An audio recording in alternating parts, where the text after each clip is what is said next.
Hey guys, in this video I'll give an analysis of some of the things that Kurt plays over the melody of Pannonica by Thelonious Monk. There's some really interesting ideas in the way that he harmonizes the melody, and I believe there are useful tools for anyone who wants to bring harmony and melody together in their playing. Kurt is considered one of the best guitarist over time, one of the most influential, and just a fun fact about this song in particular, I think he recorded it when he was 26, so that's a big, how can I say that, achievement for his age. I don't think a lot of guitar players were that advanced harmonically, rhythmically and melodically at 26. This video is an analysis of what I've lifted by ear. If you have any other take on what I'm suggesting in this video, please let me know in the comment section. And if you enjoyed this video, please like it and subscribe to my channel. So in this particular song, the way that Kurt harmonizes the melody is by using drop 2 voicings, so that's pretty common. Uses shell voicings, so a shell voicing would be playing the 3rd and the 7th of a chord, regardless of if it's a major 7 or a 7th chord or a minor 7. It will always be playing the 3rd and the 7th. He uses triads, thirds, and I think there's a couple of fourths voicings, so we'll take a look at that. The first chord of the song is a C major 7, and the way that Kurt harmonizes the melody is by playing E minor 7. So instead of playing, let's say, I don't know, like this voicing,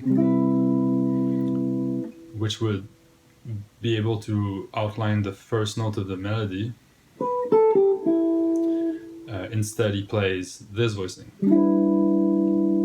So E minor 7 drop 2, what it gives you is the 9th in the chord. So instead of having the 5th, the tonic, the 3rd, and the 7th, well, you add a D.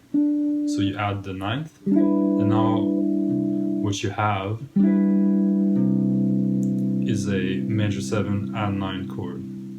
So that's pretty interesting. So the first part, the second chord of the melody is a E minor 7, and if you take the 3rd of E minor, which is G flat, and the 7th, which is D flat, well, now you have, you know, a shell voicing, and you can play the melody on top. So that's what he outlines right at the beginning of the chord changes. So from the top, it would be like this.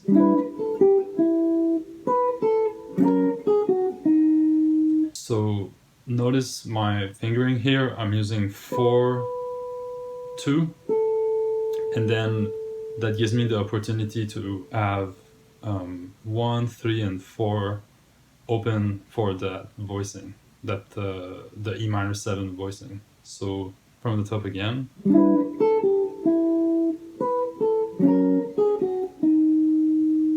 Okay, so after that he plays this voicing. So it's still, I mean, it's again a shell voicing, but now it's a flat 7 shell voicing. The reason why he doesn't play, let's say, this, it's because usually when you play chords on the guitar, the bass is already outlining the bass note, so you don't have to outline it, and you can only play the 3rd and the 7th, which will give you the sound of the chord, and then sometimes you will add extensions. He's gonna do that later. We'll see when we're there. Okay, so now to go to D minor 7, which is the chord after A flat 7, he plays this chord. So same idea, shell voicing the 3rd, F, and C, which is the 7th of D minor 7. So from the top again.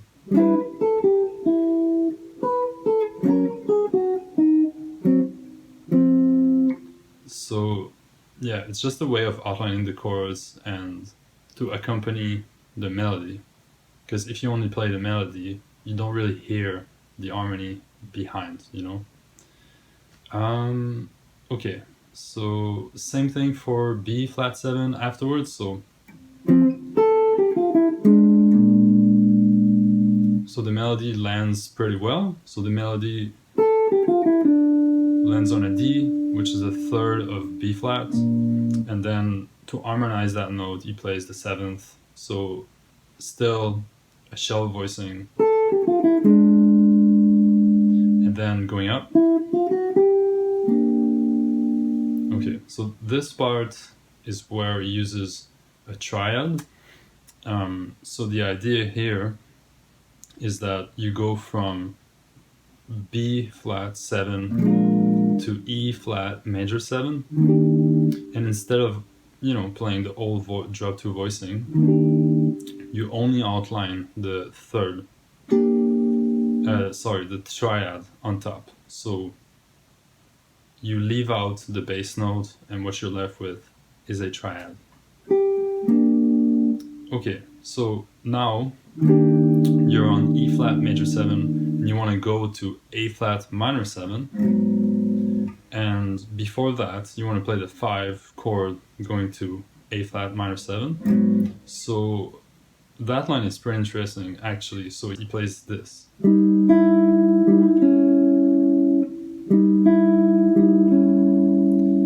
So again, he's using the 3rd and the 7th of E flat, but he has a really nice melody on top. So he has a semitone interval, so it's gonna sound very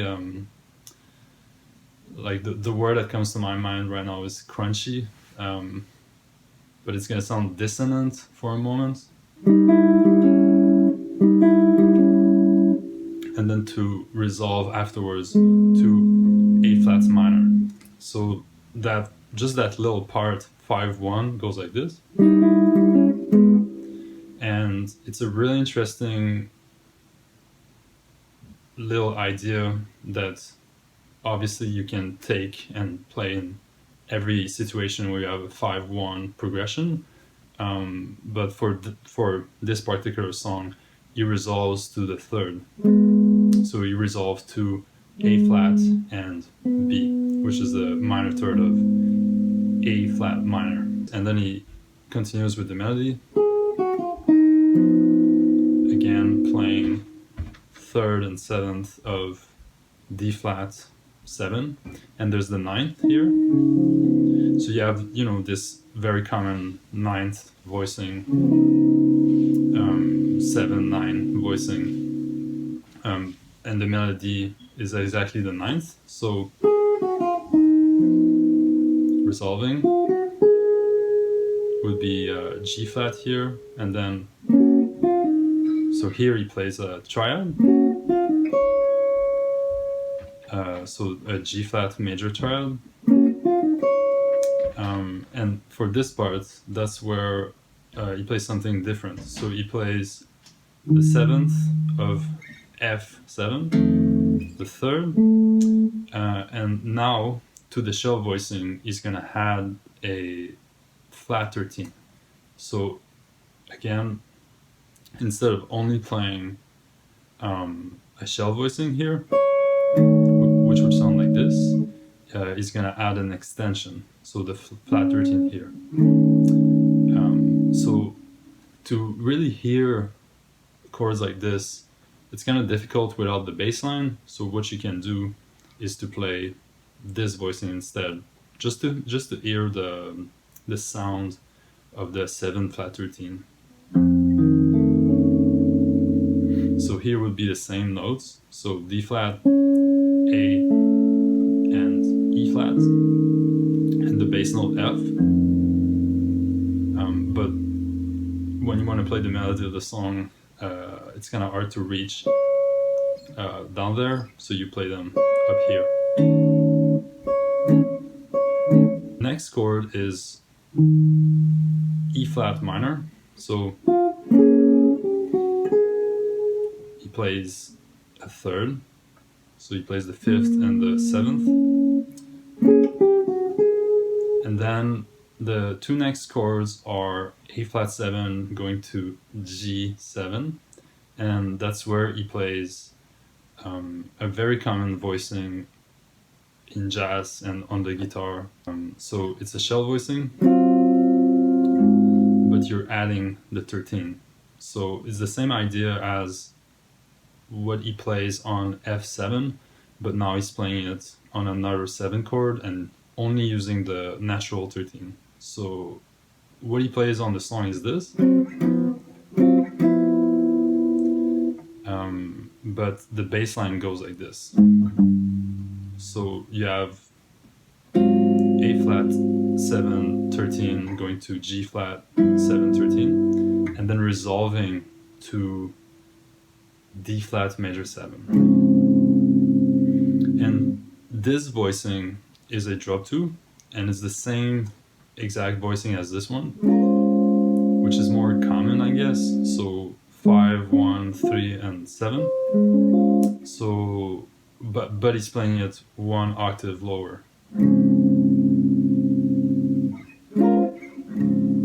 Okay, so that's for the first part. For the second part, it's very similar. It's gonna alternate some things, but it's kind of the same ideas, but with some variation. So going to the second part, he plays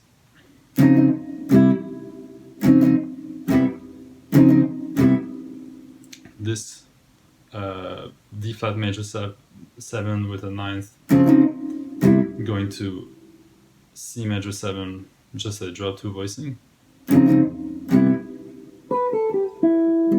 So here again with the triad of C major 7.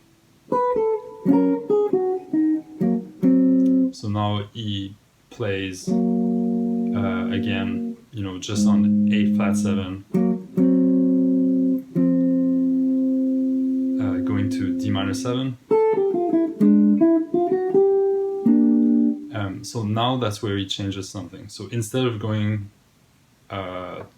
when he goes to E flat 7, instead of playing the same thing, he plays something different. And what he plays is a similar voicing that I talked earlier, which is the 3rd and the 7th, and a shell voicing with a 13. So he plays. So that's a really interesting line. So what he plays is E flat major 7, and going into E flat 7 sharp 9, and just approaching it from one semitone above, and then playing this melody on top, A flat 9 sharp 9, and then resolving to the 5th, still with a triad, A flat minor triad. So these ideas are, to me, they're very interesting, because those 5-to-1 progressions are very common in jazz, and it's very easy to take just this little idea and modify it and put it in many different songs or many different arrangements of other songs, because that's very common. Same thing for the other on the first A, what he plays on E flat 7. Okay, so same thing here.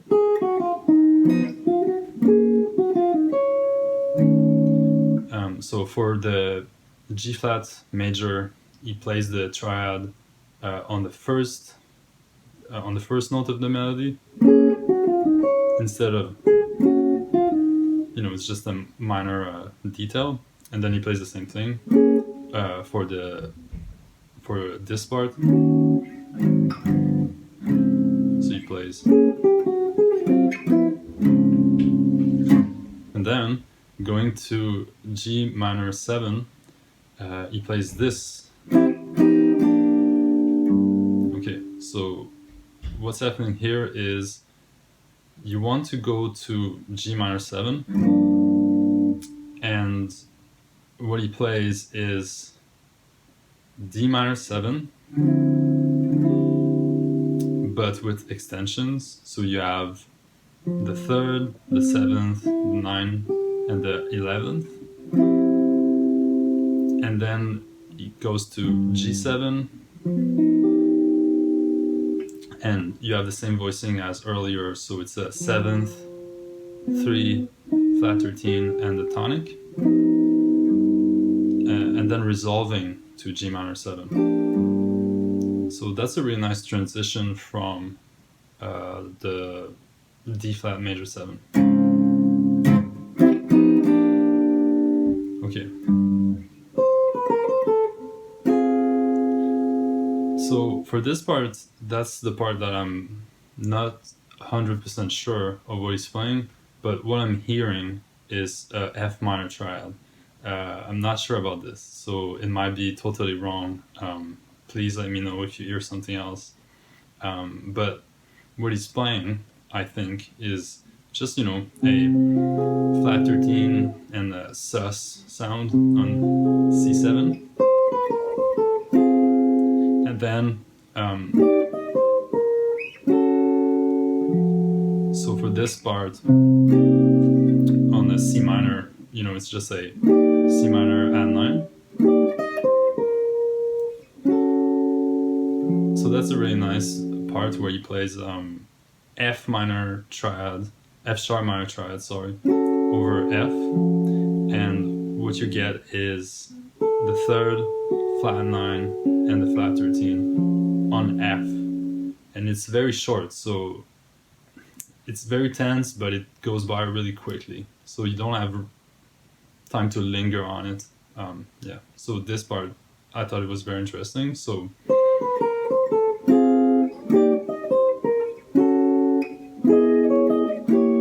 now, same thing for C sharp minor, same voicing. Here you have a diminished voicing, and then you have this part. So this part is just like B major, C sharp minor,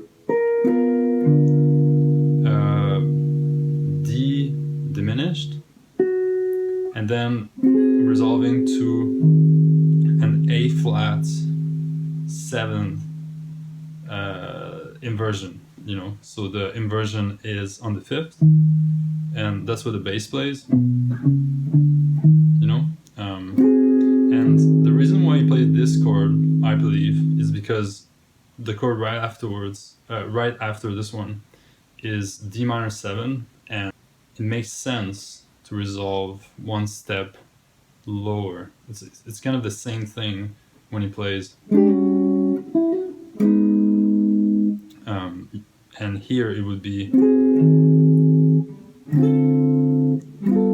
going to G7, going to C major 7. So that's the reason why I think that's what he plays.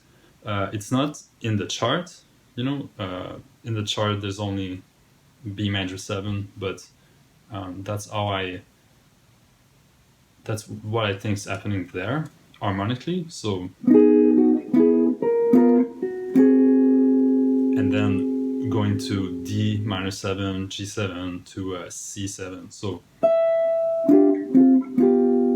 that's a really nice 2-5 again. So 9th, you have the 11th of D minor 7, and you have a melody going like this in the bottom,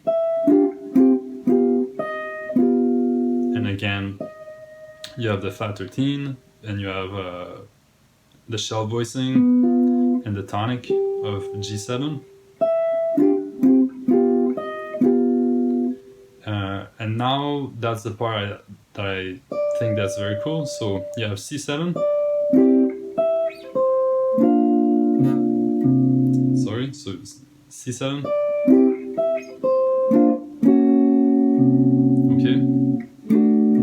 Resolving to B minor 7. So this part is a B flat major triad to have that sus sound, going to a F sharp major triad to have a 7th flat 9 and sharp 11 sound.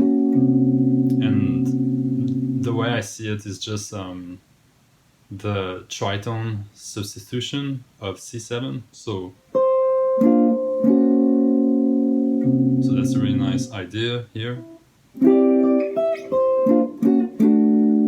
Okay, B minor 7, playing a triad. Same idea when he was playing a triad for a C major 7, playing a triad, you know, a D triad on top of B minor. So, okay, so again, the chord is E7, and he plays the shell voicing. Okay. So this part is, again, only the 7th and the 3rd of chords. So the chords are A7, A flat 7, and G7. But to have the melody available, I play them here. So it's the same note. So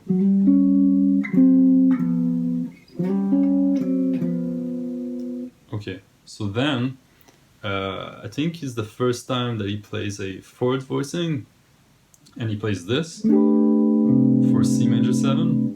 So what you get is the 6th, the 9th, the 5th, and the 7th. And it's not technically a perfect fourth voicing, because it would be this maybe, or this. But the way I think about it is that you have the melody, and then to harmonize the melody you play a fourth voicing. So the fourth voicing would be this, and then there would be the melody on top. So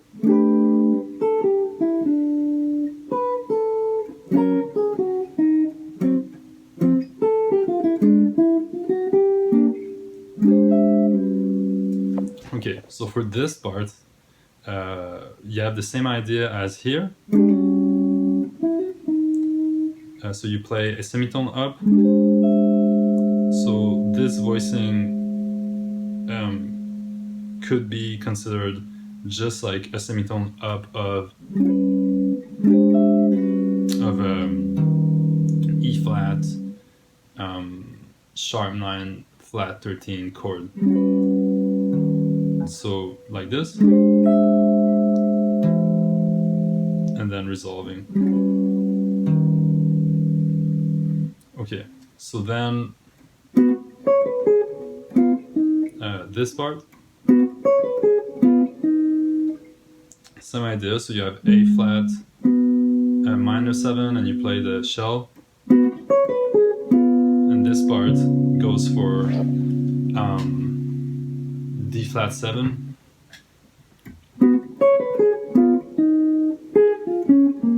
So that's a nice line here. So this voicing is on F, and it's again a sharp 9, flat 13 chord. And then for the ending, so he plays a D flat major triad with a flat on the bottom. So you have this sus 7 sound. So, well, just a sus sound. And then same thing for E, for G7.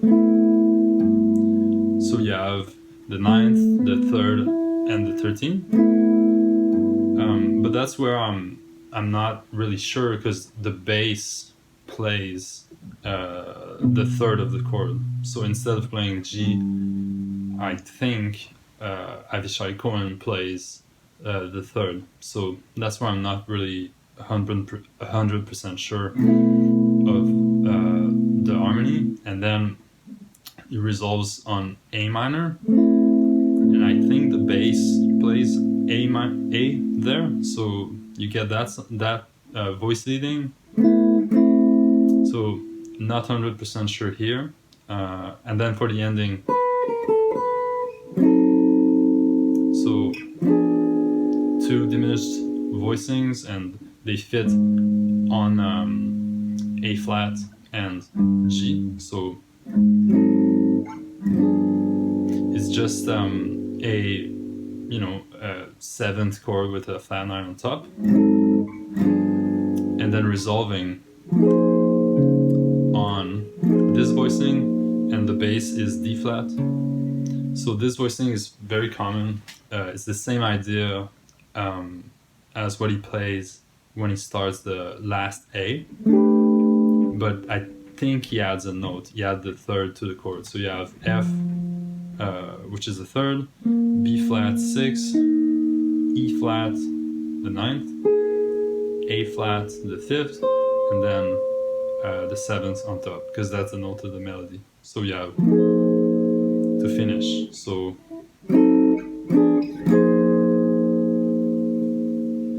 that would be for the whole introduction of the song. Obviously, there's more to that song, because I mean, if we would analyze the solo section, I'm sure there would be a lot of things to talk about. But that's it for today's video, guys. I hope you enjoyed this video, and have a good day.